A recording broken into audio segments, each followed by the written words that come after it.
الفاتحة. أعوذ بالله من الشيطان الرجيم. بسم الله الرحمن الرحيم. الحمد لله رب العالمين الرحمن الرحيم مالك يوم الدين إياك نعبد وإياك نستعين اهدنا الصراط المستقيم صراط الذين أنعمت عليهم غير المغضوب عليهم ولا الضالين آمين. السلام عليكم ورحمة الله تعالى وبركاته. بسم الله والصلاة والسلام على رسول الله. سبحانك لا علم لنا إلا ما علمتنا إنك أنت العليم الحكيم. ولا حول ولا قوة إلا بالله العلي العظيم. قال الله تعالى في كتابه الكريم: أعوذ بالله من الشيطان الرجيم بسم الله الرحمن الرحيم.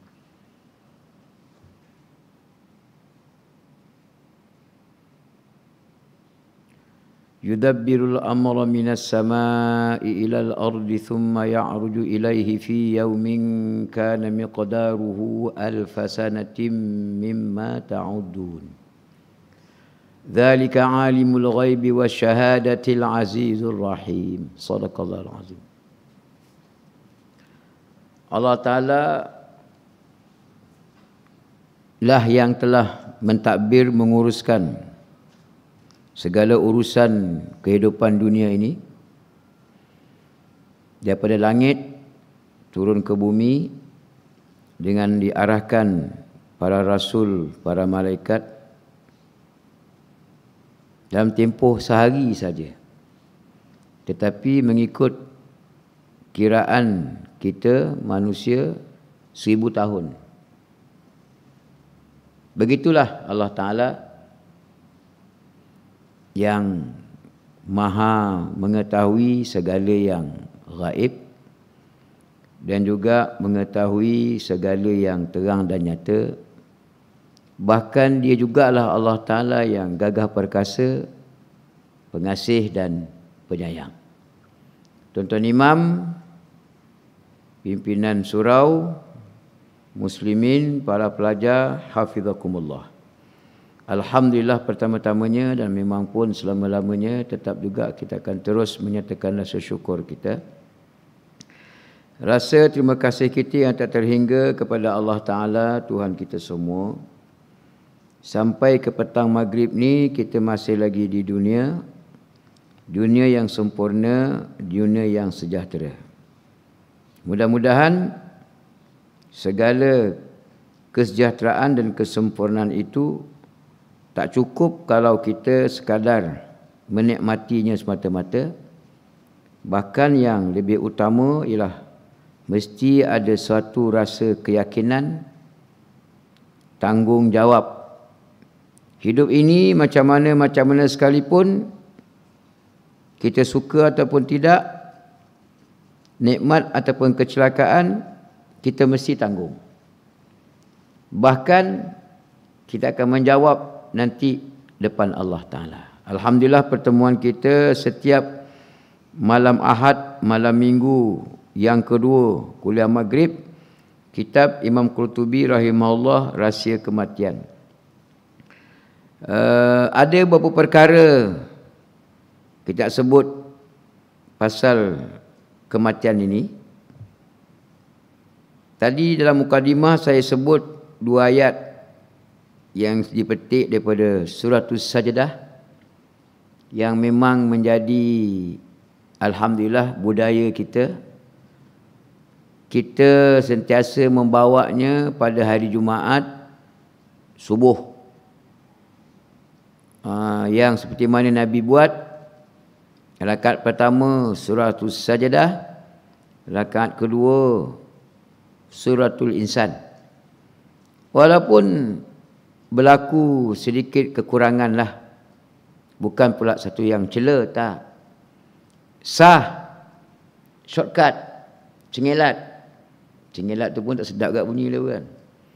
Kita minta macam itulah, kalau boleh tahun baru 2022 ni, tuan-tuan imam kalau boleh bawa hari Jumaat tu, rakaat pertama suratul Sajadah, rakaat kedua suratul Insan. Jadi macam suatu budaya pula dah, terajar. Rakaat pertama tu shortcut, sujud. Rakaat kedua, rakaat pertama tu dia perhabiskan tata Jafar sampai bawah sekali tu, wa ammal ladzina fasaqu. Kemudian dia rukuk. Rakaat kedua dia mula dengan walanuziqannahum minal azab. Dia perhabiskannya sejadah. Insan tak baca-baca juga sudahnya. Jangan macam tu, jangan cengelat. Pasal ikut sunnah dia, kena baca rakaat pertama suratul Sajadah, rakaat kedua suratul Insan. Semayang sah? Sah. Tapi ada sikit cela lah. Kalau kita nak bagi mudah-mudah faham, mudah je. Makan nasi je. Kicap pun tak ada, telur pun tak ada. Nasi je. Lalu? Lalu ke tak lalu? Tak lalu kan? Bukanlah kita nak umpamakan macam makanan, tak. Tapi macam itulah kan. Pasal kita ni, hidup kita ni kan selalu di-upgrade. Daripada umur 15 naik 25. Daripada 25, 35. Tahu-tahu dah 57 dah umur. Kan? Daripada satu isteri, mengigau nak dua isteri walaupun tak dapat-dapat. Upgrade. Daripada rumah menumpang buah ketiak mak, rumah sewa masa bujang, kahwin, rumah beli. Tak cukup satu rumah, isteri satu rumah buat dia punya kemudahan pinjaman, suami satu rumah buat kemudahan pinjaman. Kalau tuan-tuan tengok upgrade tak upgrade, pagar rumah di kawasan tuan-tuan, di mana ada pagar yang asli? Semua dah pagar tiruan kan. Pagar asli mana dah roboh lah. Rumah pun kebanyakan semua dah, tiang pun dah semua dah main tiang Rom dah, tak main tiang Parsian, tiang Rom dah, tak main tiang-tiang BBS dah kan. Jadi kita kata ini ibadat. Ibadat ni benda yang kita nak bawa depan Allah Ta'ala. Kalau boleh kita kena berusaha, kena tingkatkan yang terbaik. Tak apalah, tahun lepas kita tak ambil penuh, tahun ni penuh. Pasal sejadah ni kan banyak mana pun, 30 ayat je. Kalau satu hari kita hafal satu ayat, 30 hari cukup 30 ayat. Surah Insan pun tak banyak mana pun. Kita kena usaha. Tak ada bagi je adik-adik ni jadi imam. Jangan cengelat tahu jadi imam. Penuhkan sejadah. Bukan nak kata ke imam ke kecil hati pula si imam kan. Tak, bukan nak kata apa. Kita nak supaya biar tahun lepas tak apalah dah berlalu. Tahun ni biar yang lebih baik daripada tahun lepas. Kan orang macam tu tahun baru kan. Baik. Yang dua ayat saya baca tu, dia surah Sejadah ni, dia diturunkan di masa Nabi belum lagi pindah ke Madinah, Makkiyah. Kemudian walaupun begitu, ada alim ulama berpendapat 2-3 ayat daripada surah tu turun di Madinah. Tapi secara popularnya para alim ulama bersetuju untuk mengatakan Sejadah ni turun di Mekah. Kita tahu bahawa suasana Mekah dengan Madinah dia tak sama. Makkiyah ni, wahyu-wahyu Makkiyah ni, turun di Mekah ni, dia lebih fokus kepada soal akidah, pegangan. Soal ketuhanan. Yalah, nak bicara tentang ketuhanan ni bukan boleh mandai-mandai. Jadi Allah Ta'ala wakilkan utusan dia Nabi Muhammad sallallahu alaihi wasallam. Jadi berkait dapat dengan soal kerasulan, rukun iman itulah. Kemudian oleh kerana Islam ini macam tu keadaan dia, dunia akhirat, maka tak ditinggalkan sama sekali tentang akhirat, iaitu kiamat. Sebab itu 3 perkara pokok ni menjadi suatu pertembungan antara agama Islam dengan kehidupan. Termasuklah kiamat. nak mengemukakan Allah Ta'ala dalam masyarakat yang jarak antara Nabi Isa AS dengan Nabi Muhammad tu kan lama. Kalau kirakan Mekah ni yang membuka, yang develop, yang menjadi developer kepada Mekah ni Nabi Ibrahim dan anak beranak Nabi Ismail. Mana pun Nabi Ibrahim ajar berhala, tak ada. Tapi barangkali senggangnya lama. Maka ialah lama-lama macam itulah. Baru ni kan tuan-tuan kalau sembahyang Jumaat di masjid-masjid negeri Selangor kan khutbah dia tajuk rasuah. Dulu-dulu tak ada. Tapi lama-lama sedap pula rasuah tu. Tapi yang kesiannya tu ialah disebut sampai orang agama pun terlibat. Lepas tu kakitan awam pun terlibat.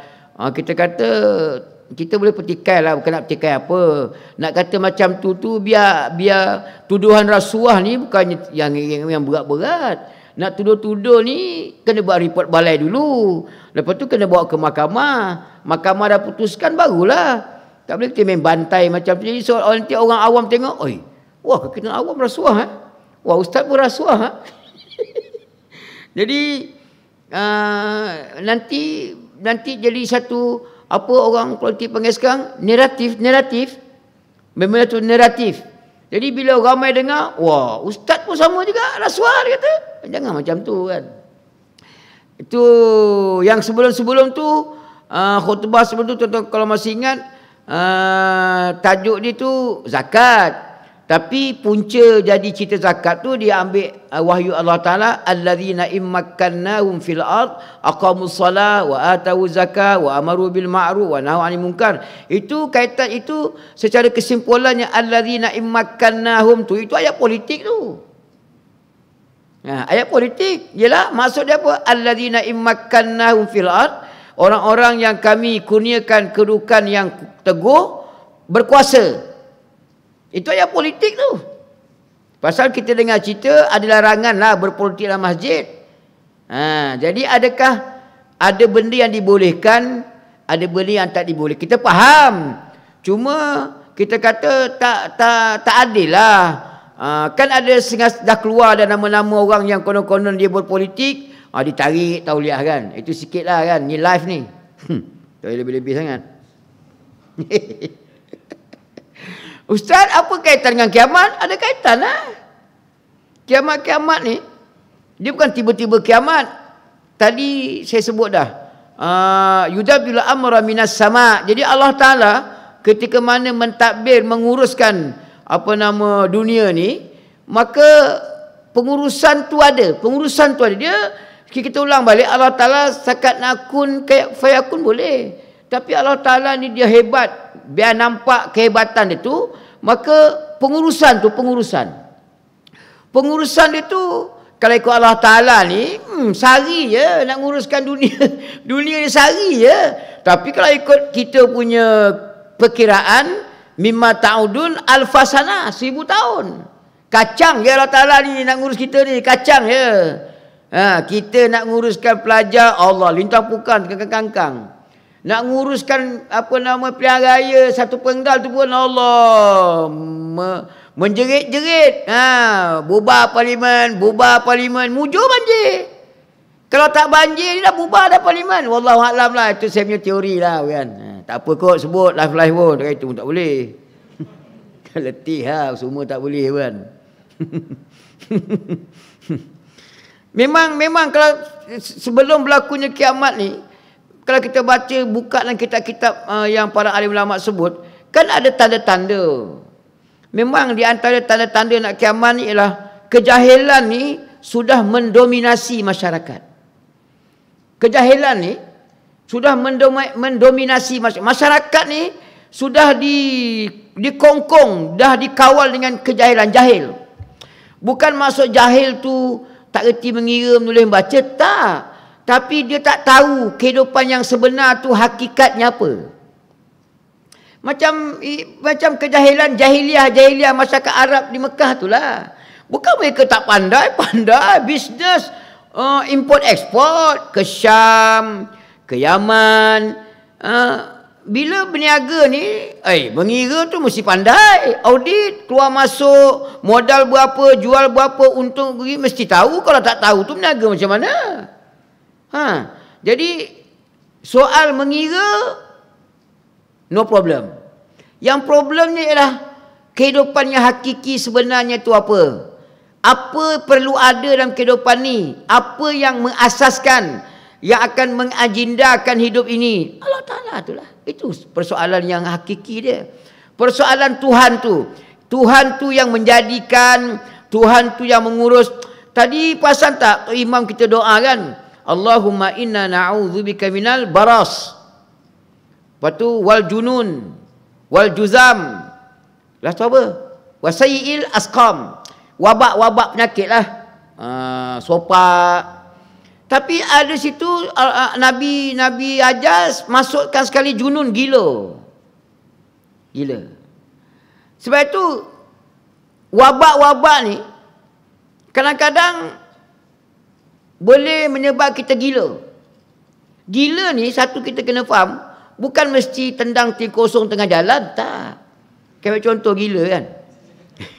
Macam gila. Orang lelaki dia naik angin, dia marah apa tu tahu? Nak kahwin dua tak dapat katanya. Dia marah bini dia. Talak 3 dia kata. Talak 3. Dah talak 3 tu pun ingat. Talak 3. Tak boleh rujuk dah. Kena main Cina buta lah. Tak pasal-pasal Cina buta kena. Dalam siasatan tu, macam mana boleh pergi ke Cina buta kan? Okey. Orang panggil apa? Gila talak. Dia tak gila pun. Tapi dengan sebab dia dah terlanjur, terlepas talak 3, jadi gila talak dia. Menong sana, menong sini, puah merayu, cari mangsa, nak dikambing hitamkan jadi Cina buta. Mana ada orang nak jadi Cina buta? Memang kena upah. Mana boleh kahwin-kahwin, dah seronok kahwin nak cerai, rugi lah. Gila talak dia. Dia tak gila pun tapi gila talak. Budak-budak muda sekarang, Ustaz, cantik gila. Cantik tapi gila. Woi, kaya gila Ustaz. Siapa yang kahwin dengan Eliza apa? Eliza? Jutawan tu kan? Kaya gila Ustaz. Janggut dia panjang gila Ustaz, 2 kaki.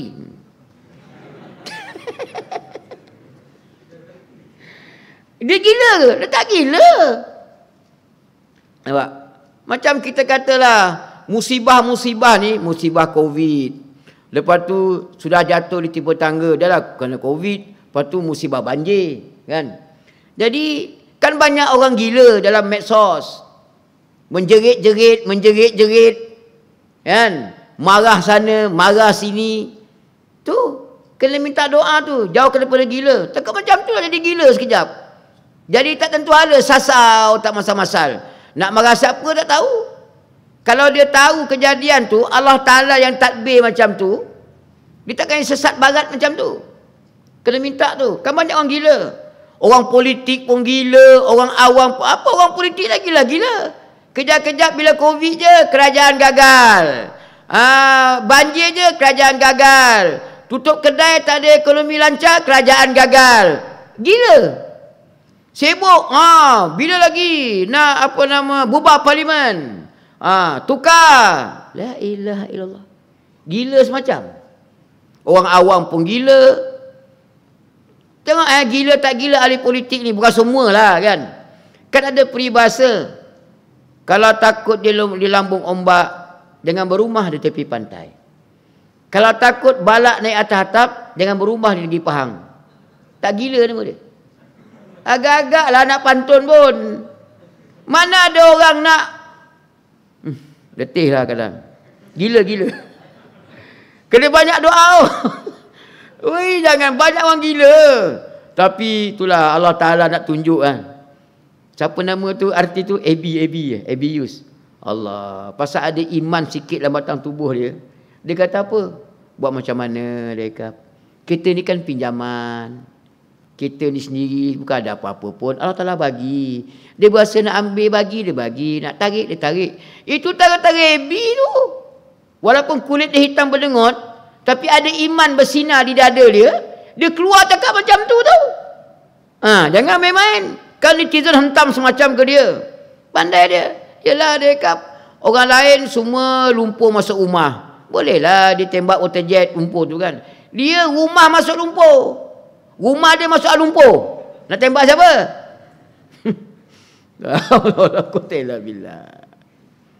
Bila kebodohan ni, yalah tuan-tuan, kebodohan-kebodohan ni, kita nak hilangkan kebodohan tu dengan agama tu lah.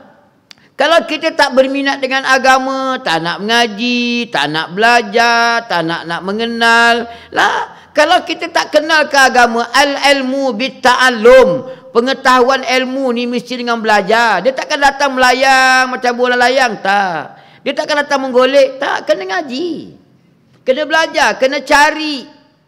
Orang tabligh kan suka sebut cari iman. Cari iman, memang kena cari. Dia takkan datang menggolek melayang. Bila kejahilan tu tengok, bila kejahilan tu mendominasi masyarakat Mekah, boleh dia bertuhankan berhala, bukan bertuhankan Allah Ta'ala. Macam ginilah. Salah menyalah. Tuan-tuan, kalau tuan-tuan rajin buka YouTube kan, kita kan akhir zaman ni kan zaman internet, video tanpa sepadan. Kita duduk, saya dekat Uluyam, hari-hari tengok Jepun. Tak payah pergi Jepun. Tadi yang ni dekat 1 jam pergi Korea. Tengok apa? Tengok Food Street Korea. Koreanya Food Street. Dia cakap apa tak faham sepatah pun. Yang faham tu tengok makanan tu lah. Tak payah pergi beli tiket susah-susah. Melancong yang COVID macam ni kan. Tak payah. Duduk dia depan komputer, tekan Food Street Korea. Keluar semua. Roti tak roti. Apa nama, bab 1 tak bab 1 semua keluar. Burger tak burger. Canggih dia orang ni.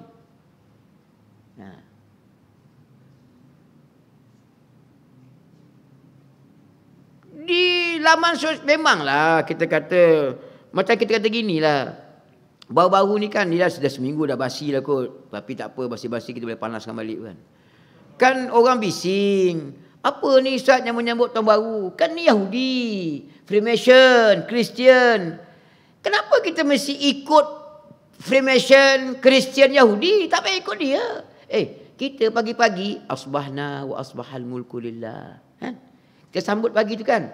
Kami berpagi-pagi ya Allah. Kita sambut pagi tu asbahna wa asbahal mulku lillah. Ya Allah ya Tuhanku, kami berpagi-pagi ni asbahna ala fitratil Islam. Kami berpagi-pagi ya Allah dengan fitrah Islam. Wa kalimatil ikhlas, kalimah yang ikhlas. Wa ala din nabiyina Muhammadin sallallahu alaihi wasallam, di atas nama agama Nabi sallallahu. Wa ala millati abina Ibrahim, sama juga dengan agama nenek moyang kami Nabi Ibrahim. Petang sekali amsaina, kami berpetang-petang ya Allah. Bangun tidur, alhamdulillah. Kita sambut bangun tu alhamdulillah. Jadi apa salah kalau kita menyambut tahun baru ke, hari baru ke, bini baru ke, almari baru ke, kereta baru ke, dengan kesyukuran? Tak boleh. Kita orang Islam, kita ada budaya kita. Kita ada adat budaya kita. Kita ada cara kita. Kenapa mesti nak bergantung dengan budaya orang lain? Kita orang Islam kan? Walaupun latar belakang pendidikan tak sama, karier kerjaya tak sama, parti politik tak sama, tapi kita ada agama. Agama ajar kita bagian sekadar nak menyambut dengan kesyukuran. Alhamdulillah. Doa selamat. Baca Quran, Yasin, Tahlil. Nak baca 30 juzuk kan 2-3 hari tak hatam. Kita baca je Yasin. Berzikir, berwirid, solat hajat, berdoa. Minta doa Rasulullah Ta'ala. Tak boleh. La haula wala quwwata illa billah. Kenapa kita mesti ikut teori barat? Kiamat-kiamat ni kan, berjaya tak berjaya Nabi, orang bukan Islam pun nak tak nak kena terima hakikat adanya kiamat. Cuma cara dia lah. Tuan-tuan, barat kadang-kadang kalau kita tengok sehari dua ni kan, kadang-kadang mereka ni menyambut kiamat lebih hebat pada kita ni. Kita pun tak reti, pun tak tahu. Tapi barat, dia nyambut kiamat ni beriam nah. Seriously orang Minang panggil. Dia nyambut kiamat ni. Tapi cara dia lah. Cina komunis, mana ada agama. Dia pun tahu akan berlakunya kiamat. Akan berlakunya suatu kerosakan yang dahsyat. Jadi, apa standby persediaan dia? Dia reka satu bola besar. Boleh masuk dalam tu, boleh selamat. Berlaku langit runtuh ke, air bergelombang laut ke, bumi pecah ke, duduk dalam bola tu dia diam, semua cukup. Udara siap, makan minum siap, semua dalam tu ada. Di negara barat, saya pernah sebut sini ke saya ikut. Mereka dah mula gali lubang ke bawah tanah sedalam 6 meter ke bawah. Boleh masuk berapa ribu orang. Satu orang boleh bayar berapa? Cukup semua. Berlaku gempa bumi ke, pecah ke, ranap ke, meletup ke, selamat. Tu cara dia lah. Takkan kita nak ikut cara dia, kan cara dia. Taklah, kita orang Islam ada cara kita lah. Apa cara kita? Yang seperti mana yang diajar oleh Nabi kita Muhammad SAW lah. Yang disimpan oleh para alim ulama. Sebab itu, zaman-zaman itu, masa Nabi ada itu, bab-bab kiamat ni payah orang nak terima. Ya, apa. Memang payah lah. Kalau ekologi akal macam mana pula. Dah tulang belulang pun dah reput. Tiba-tiba nak jadi balik manusia. Bukan dia. Dah reput, dah muka. Kita kadang-kadang jumpa bangkai manusia pun muka, seminggu je. Dengan busuk dia, dengan muka pun tak tentu hala dah pun semua sekalian. Nak jadi macam mana kiamat nak bangkit balik? Bukan dia. Itu barat yang tidak ada pegangan. Kita orang Islam ada pegangan. Sepatut kita yang lebih beria nak menyambut kiamat dengan 1001 macam persediaan. Nak tak nak, ialah kalau kita kira kiamat-kiamat ni, jangankan kata apa. Nabi muncul, ada je Nabi akhir zaman pun sudah petanda akan berlakunya kiamat, akan berakhirnya zaman. Jangan kata wafatnya Nabi tu petanda nak kiamat dah. Lahir Nabi akhir zaman tu petanda nak kiamat dah. Patutlah zaman-zaman Nabi masa ada hari tu, bila cerita bab-bab kiamat, sahabat berasa macam besok lusa je nak kiamat. Memanglah. Kita pada hari ni kan, tak tahu saya nak sebutkan, takut berita tak betul. Semalam saya buka berita, saya dapat berita daripada Google. Daripada media Selangor. Katanya, tuan-tuan betul kalau tidak kan. Selangor nak upgrade kesenian. Di antara seni-seni tu joget ronggeng. Ada dapat berita tu? Ronggeng. Tak tahulah. Selangornya cerita. Sebelum tu, parti politik muda. Siapa dia punya ketua tu? Sadiq Sigaraga. Saya Sadiq kan. Ada minum-minum semua kan.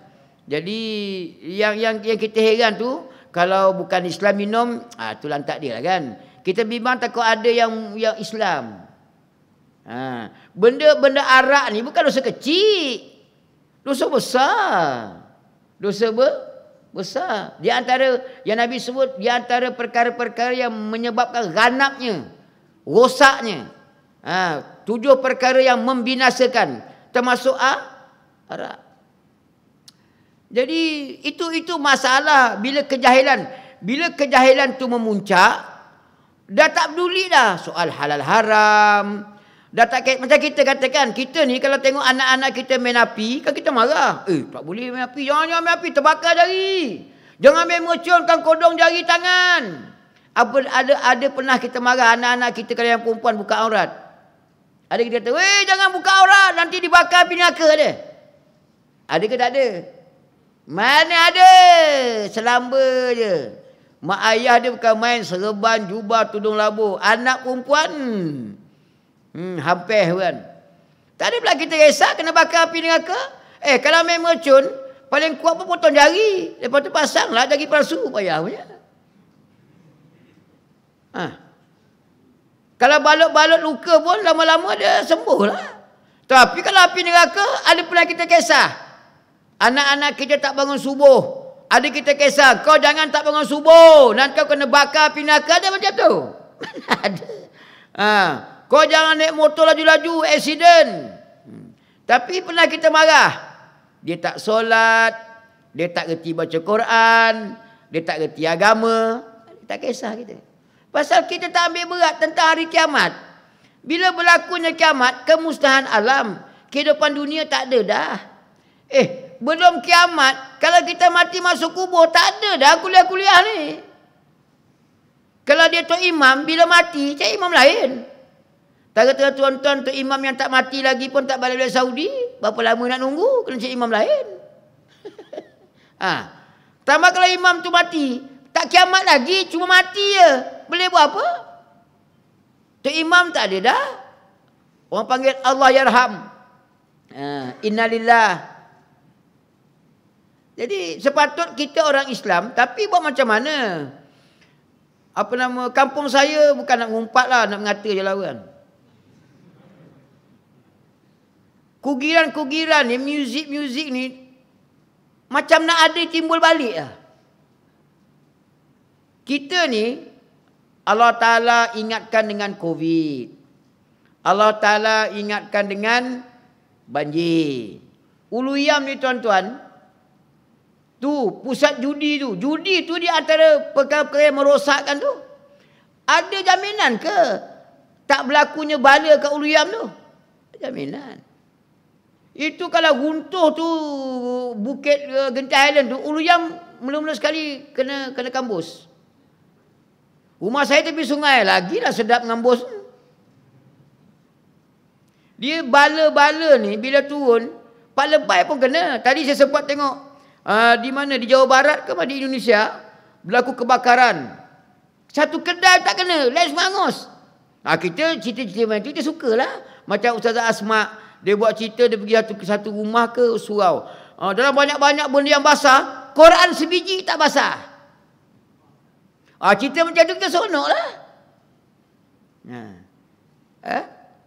Dia yang paling tak sedap sekali lah kan. Bila berlaku banjir-banjir tu, yang tempat-tempat yang selamat, masjid. Jadi, dijadikan dia semacam apa, PPS. Pusat apa? Pusat Pembinaan Sementara PPS.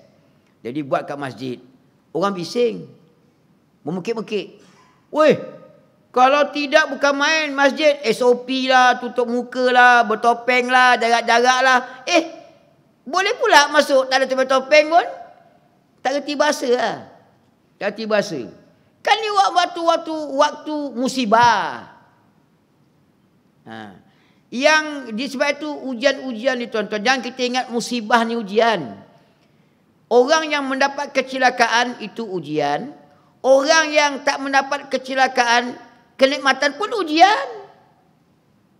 Jangan ingat kecelakaan je ujian. Nikmat pun satu ujian. Kita, bila orang lain kena musibah, kita tak kena. Apa ujian kita? Takkan nak tengok je. Sekurang-kurangnya, kita doakanlah yang terbaik. Sekurang-kurangnya, tenaga tak boleh bagilah duit.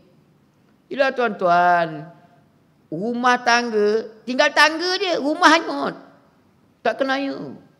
Habis semua rosak jahanam. Jadi dia perlukan bantuan. Jadi kurang-kurang je lah kita nak bantu ikut kemampuan kita lah. Boleh RM1, RM1. Boleh RM10, RM10. Dia yang tak kenanya kita mampu bagi RM100, bagi RM10. Itu tak ikhlas. Kita kan macam tu bila dema-dema ni kan, yang penting ikhlas Ustaz. Yang penting ikhlas, RM1 ikhlas, RM10 tak ikhlas. Tak betul. Kita mampu RM1,000, bagi RM100. Memanglah RM100 tu banyak nak bagi dengan RM10. Tapi kita mampu RM1,000, cuba bagi RM100. Itu tak ikhlas. Ikut kemampuan masing-masing. Kalau mampu RM1,000, RM1,000. Kalau mampu RM10,000, RM10,000. Kita tak, bila bab tolong tu, semua nak ambil yang paling bawah sekali. Kalau boleh kira duit, yang ada tukar RM1. Ambil yang RM1. Bukan ambil RM50.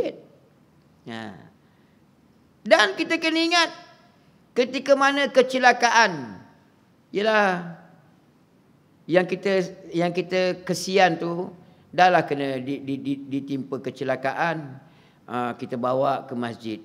Allah Ta'ala ni hebat tak hebat kan? Payah nak bawa orang ke masjid kan? Dibaginya banjir, bawa datang ke masjid. Itu pun tak semayang. Duduk kat masjid dah. Duduk masjid dah tak semayang. Pak, Allah Ta'ala ni punya baik. punya baik, dudukkan dekat masjid, pun tak sembahyang lagi. Baik matilah. Itulah kasarlah bunyi tu. Cuba bayang. Bila banjir, bila banjir tak payah sembahyang. Kena sembahyang. Nak sembahyang mana Ustaz? Air tak ada. Apa tak ada air? Kita belajar tu, kita kata bila jahil tu memuncak, kita tak reti dah.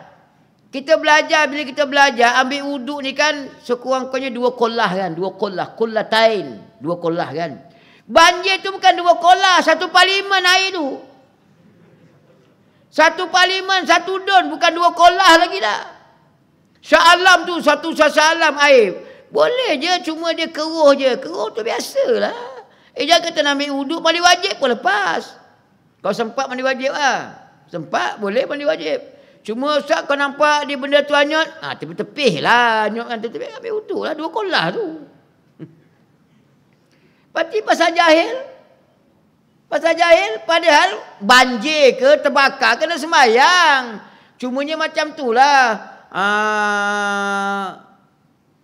Kalau rasa-rasa banjir boleh surut, kita jamak takhir je lah. Tapi kalau rasa tak surut, jamak takdim je lah.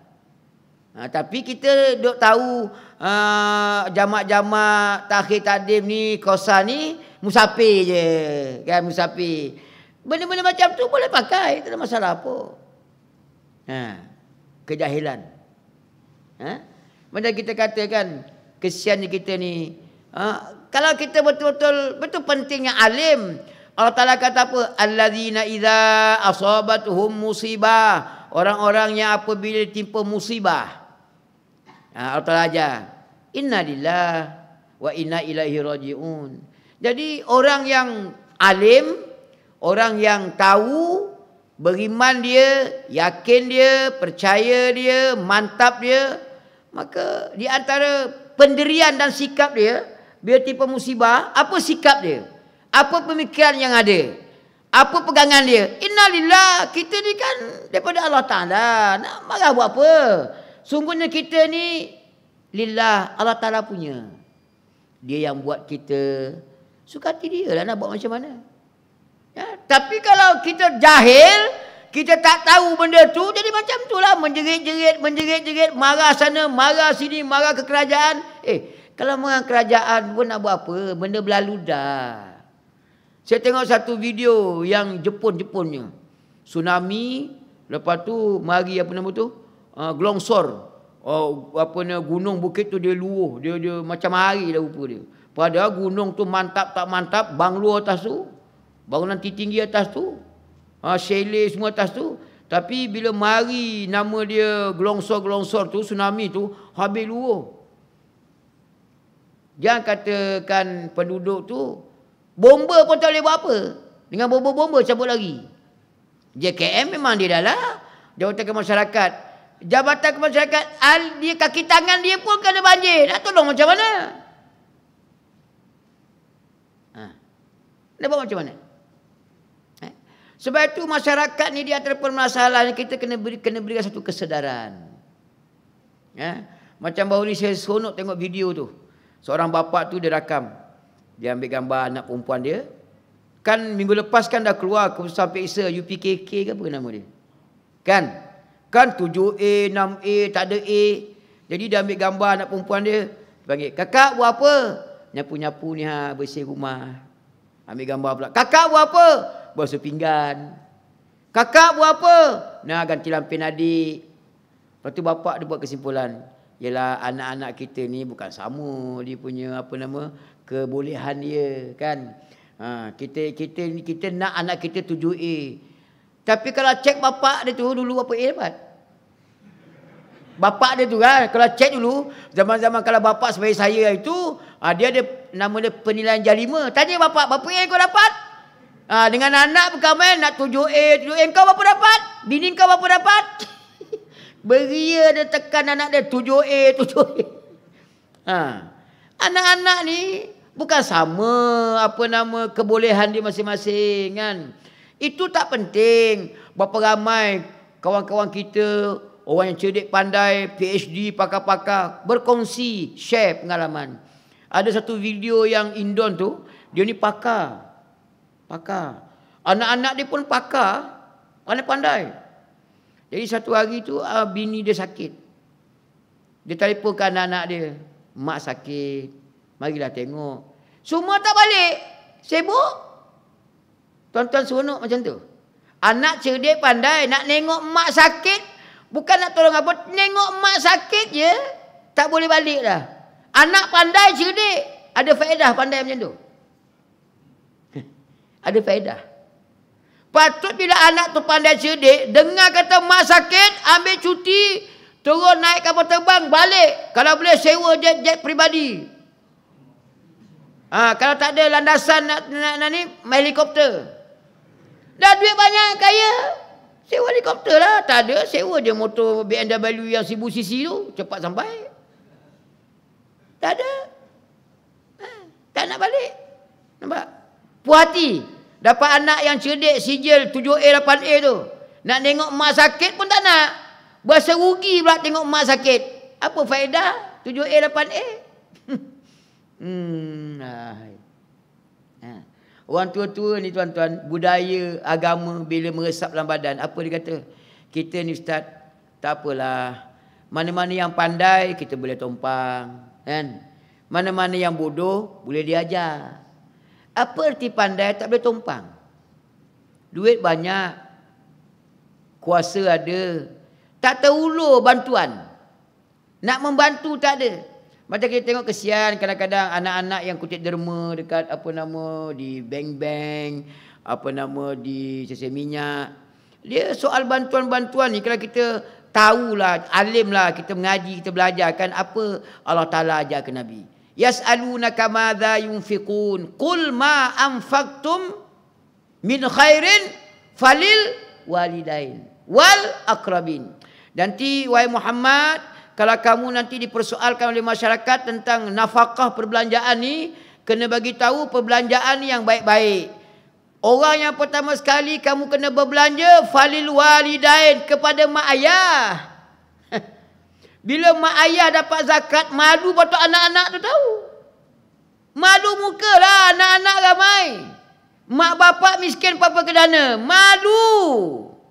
Tapi orang macam mana? Jahil, tak reti. Macam budak-budak yang kutip derma tu kan. Kalau kita tanya tu, kau mak bapak tak ada ke? Adik-beradik tak ada ke? Makcik pakcik tak ada ke? Ke kau daripada bulu betung? Tak ada sara mara?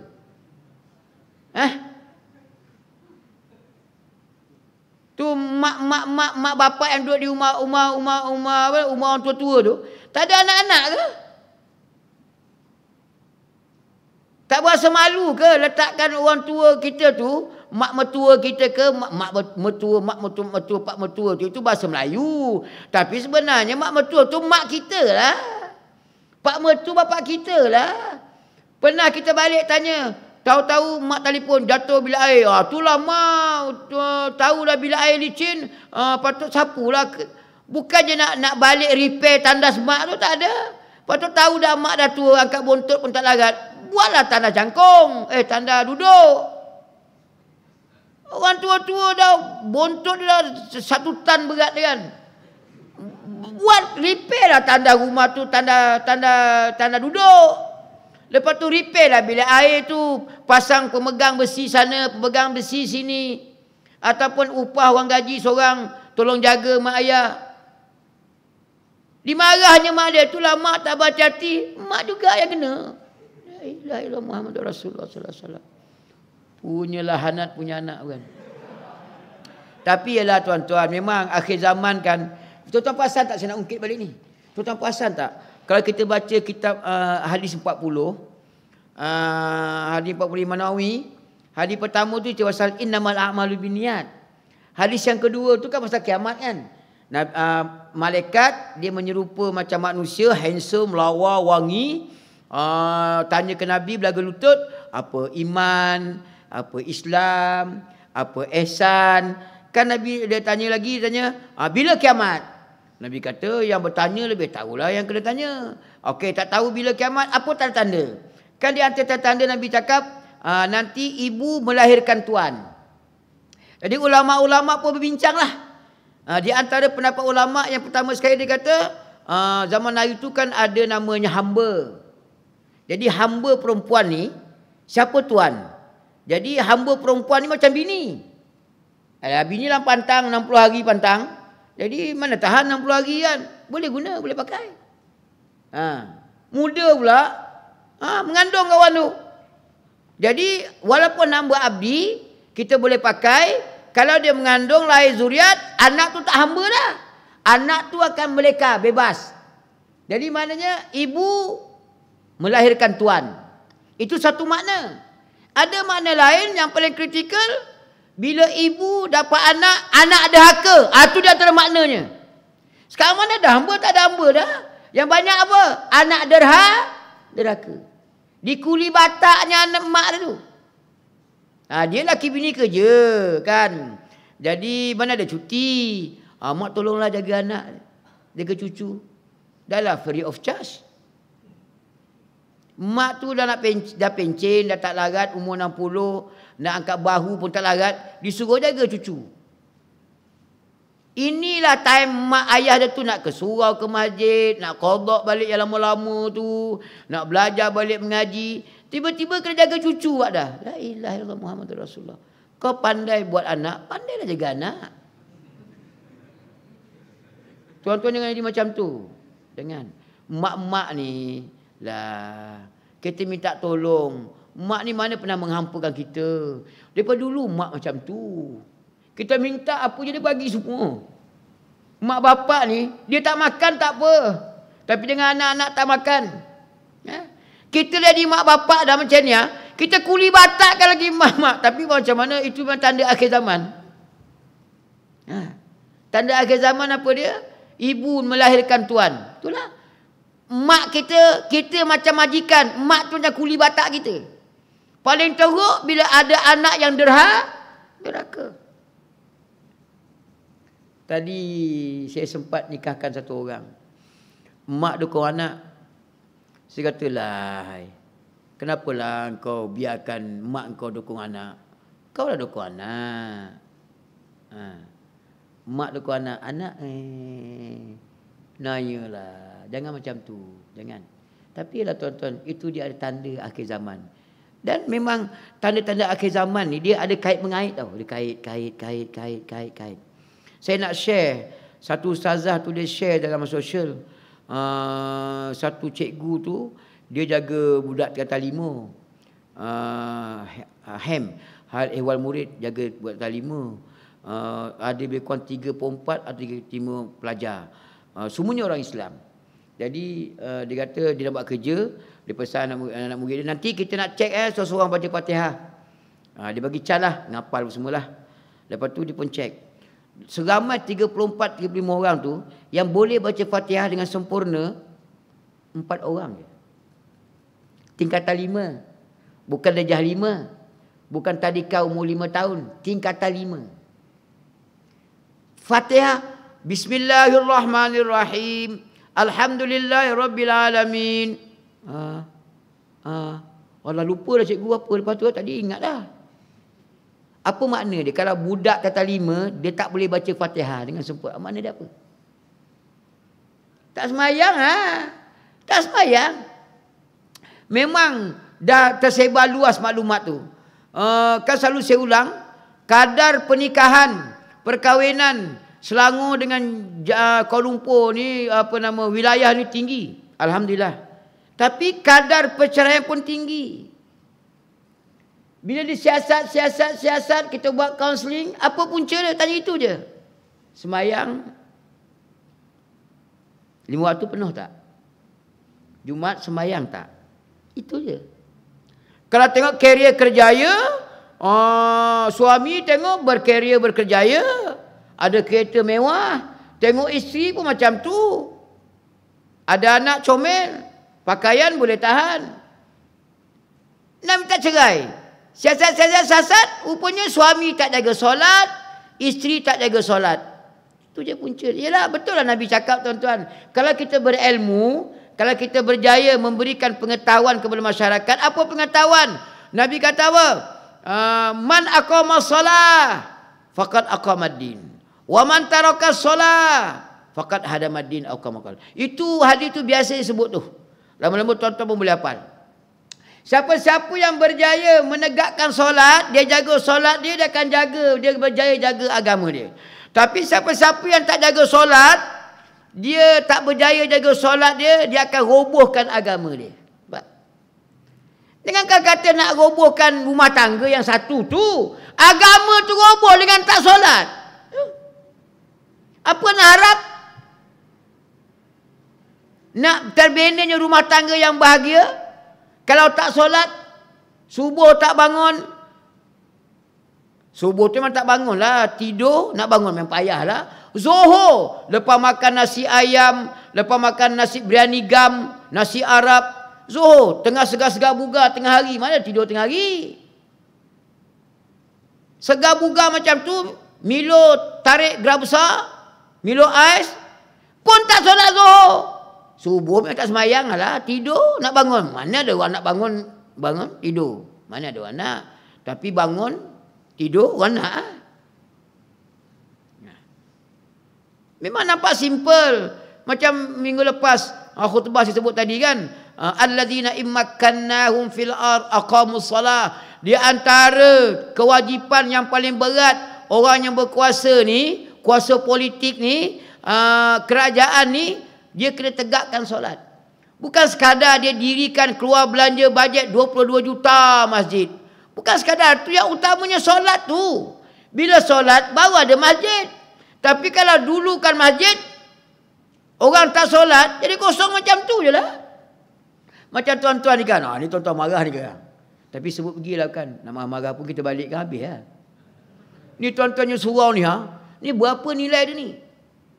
Ini bunga lawang ni pun dah berapa nilai dia ni? Tapi tak pernah penuh sampai belakang.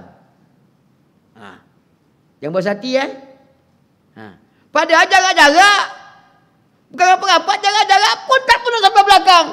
Kalau tengok rumah kau semua tuan-tuan yang orang Islam, parking kereta penuh. Satu lane tu dah terganggu dah. Banyak kereta. Kereta tuan. Kereta tu pun banyak dah.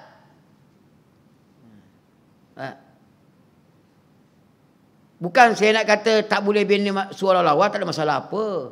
Tapi utama tu solat tu. Tapi memanglah solat ni tuan-tuan, walaupun pribadi-pribadi, tapi tanggungjawab berat solat ni mesti ada suatu kuasa yang memaksa orang solat. Kita macam tu, tak boleh paksa ustaz, tak ikhlas. Kita itulah kepala otak kita mikir. Anak-anak kadang tak boleh paksa anak-anak ustaz, tak ikhlas. La ilaha illallah Rasulullah. Kerajaan, dia kena paksa rakyat dia solat. Kalau rakyat tak pandai solat, dia kena ajar rakyat dia solat. Paling mudah, melalui agensi dia, Kementerian Pendidikan. Ini lagi berat ni, ada rakaman live ni. Cuba tengok jadual pembelajaran. Pendidikan jasmani ada dalam jadual. Lukisan, seni ada dalam jadual. Co-curriculum ada dalam jadual. Waktu rehat makan ada dalam jadual. Solat ada solat. Ada cikgu pension ni? Ada? Tak ngaku. Tak, saya bukan nak salahkan cikgu, tak. Nak sebutnya, kenapa bila pendidikan jasmani masuk dalam jadual, tapi solat kenapa tak masuk dalam jadual? Seolah-olah senaman lebih utama daripada solat. Itulah maknanya. Apa nak harapkan pelajar-pelajar ni jadi pelajar yang soleh? Apa nak harap kaki tangan awam jadi soleh kalau tak jaga solat? Bila solat terabai, lepas tu baru ni Jumaat pasal rasuah. Biasa dah lah. Memanglah tuan-tuan. Tapi bukan semualah. Saya nak share. Live share.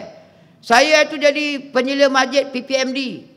Pegawai penyela masjid daerah. Jadi di antara tugas saya, ada beberapa masjid yang terpilih diberikan projek pembersihan. Nilai dia 3,500, 4,000, adalah masjid tentu. Jadi saya sebagai penyela masjid, saya kena pastikan kerja-kerja pembersihan itu berjalan dengan baik. Nanti saya akan sokong, chop. Barulah kontraktor dapat bayaran.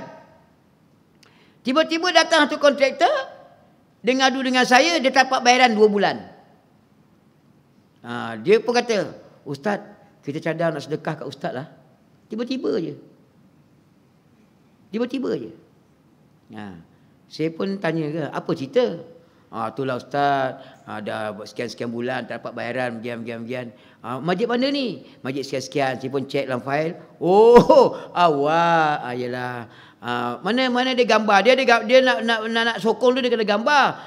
Sebelum potong rumput macam ni. Dah potong gambar macam ni. Pagar sebelum bersih macam ni. Dah bersih macam ni. Rumput sebelum potong dia ambil gambar dekat. Nampak panjang. Dah potong dia ambil gambar jauh, nampak pendek. Nak dibodoh ni kita hidup. Saya kata kalau kau nak nipu pun biar cerdik. Nak menipu pun tak cerdik, nampak? Engkau kan nak bagi aku komisen, berapa kau nak bagi? Kalau 3,500, paling banyak 10%, 300,500. 300,500 tak baloi kalau masuk api neraka. Kalau kau boleh bagi aku 3,5 juta, aku nak sabar. Masuk neraka berapa hati 3,5 juta. Saya kata kau jangan buat macam ni tau. Buat malu aku je. Kau datang dari Kelantan kan? Bunyi cakap di Kelantan. Kelantan ni yang jadi ketua kerajaan dia Tok Guru tau. Orang panggil Kelantan ni Serami Mekah. Habis kau pergi ke Selangor ni kau buat tai. Tak sampai setahun dia kena buang. Siapa kena buang? Saya lah.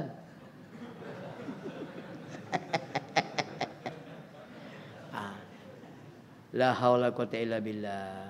Memanglah tuan-tuan, memang. Bila masyarakat ni jahil, solat pun tidak. Yelah tuan-tuan, kan Nabi ajar, inna salata tanha anil fasya'i wal munkar. Kan? Siapa sebut? Nabi buat jaminan sesungguhnya solat itu mencegah daripada kemungkaran. Fasyak dan mungkar dan juga perkara keji. Rasuah tu kan keji. Tapi yalah tuan-tuan, memang pandangan umum apa kata? Bila kejahilan tu dah mencengkam kepala otak kita orang Islam ni, tak boleh Ustaz, macam mana pun memang kena rasuah. Padahal Islam aja, kalau kita betul-betul berpegang tahu, kan benda tu haram. Yang bagi rasuah pun tak boleh, dilaknat. La'anallahu rashi wal murtasi. Allah Ta'ala laknat orang bagi rasuah. Allah Ta'ala laknat orang yang terima rasuah. Dua-dua kena. Walaupun hukuman kat Malaysia ni, segi perundangan dia ada cacat sikit. Yang terima rasuah dia kena. Yang bagi tak kena kan. Yang bagi tak kena Malaysia ni. Yang kena cuma yang good. Tak apalah. Tapi kalau ikut Islam, dua-dua kena. Jadi, kita orang Islam kalau betul-betul memahami, kalau kita betul-betul berpegang kepada agama tu, tak nak dah rasuah ni walau sikit walau banyak. Kita masalahnya sikit kita tak nak. Macam kita kata rasuah. Kita pergi masjid, tiba-tiba jumpa not sekeping RM1 dekat tangga masjid. Kita bising siapa punya duit ni? Ya tulis RM1. Cakap RM50. Agak-agak nak bagi tahu lah. Tak, dia pijak lu. Pijak. Ustaz macam pernah buat je. Tak, pengalaman orang. Pijak dulu, duduk kat tangga dia diam. Tengok kanan, tengok kiri, bawa garu betik, bawah tarik. Tadi RM1. Apa RM1? Air ABC tak lepas, cendol tak lepas. RM50. Nasi Arab lepas. Macam tu rasuah macam tu lah. Kalau sikit-sikit, oi haram. Mana boleh haram? Cuma kalau RM1. Mau tak berputar-putar biji mata tu RM1? Sebab itu terimalah hakikat tuan-tuan.